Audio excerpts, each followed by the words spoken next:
شروع کرتا ہوں اللہ تعالیٰ کے نام سے جو بڑا مہربان نہایت رحم والا ہے۔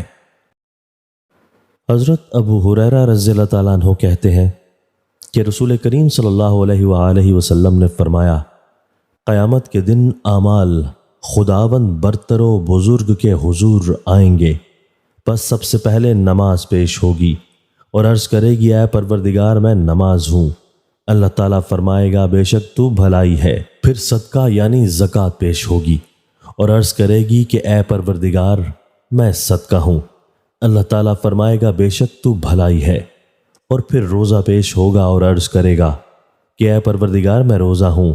اسی طرح یک کے بعد دیگر دوسرے اعمال جیسے حج، جہاد اور طلب علم وغیرہ پیش ہوں گے، اور ہر ایک عمل مذکورہ 12 الفاظ میں اپنا تعارف پیش کرے گا اور اللہ تعالیٰ فرمائے گا کہ تو خیر پر ہے۔ گویا ہر نیک عمل اپنے تعارف کے ذریعہ بندوں کے حق میں جو شفاعت کرے گا اس کی قبولیت کو حق تعالیٰ موقوف رکھے گا اور ہر ایک کی درخواست کو نہایت ملائمت و نرمی اور مہربانی کے ساتھ ملتوی رکھے گا۔ پھر سب سے آخر میں اسلام پیش ہوگا اور عرض کرے گا کہ اے پروردگار تیرا نام سلام ہے، کہ تیری ذات تمام عیوب و آفات اور ہر طرح نقص سے سالم و پاک ہے، اور تو تمام بندوں کو ہر طرح کے خوف اور تمام سختیوں اور مصیبتوں سے سلامتی بخشنے والا ہے۔ اور میں اسلام ہوں کہ تیرے حضور عز و نیاز کرنے والا اور تیرے احکام کا مطیع و فرما بردار ہوں۔ نیز میرے بارے میں تو نے خود فرمایا ہے کہ آیت، پس اللہ تعالیٰ فرمائے گا، بے شک تو بھلائی پر ہے۔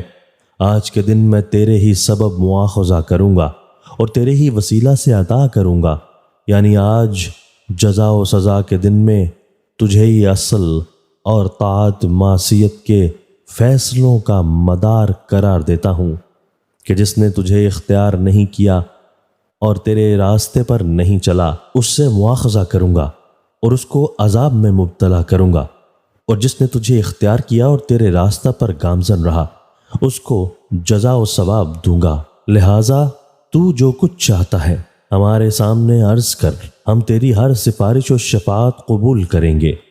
چنانچہ اللہ تعالیٰ نے اپنی کتاب میں فرمایا ہے، آیت، یعنی جو شخص اسلام کے سوا کسی دین کو اختیار کرے گا اس سے وہ دین ہرگز قبول نہیں کیا جائے گا اور وہ آخرت میں ٹوٹے میں رہنے والوں میں سے ہے۔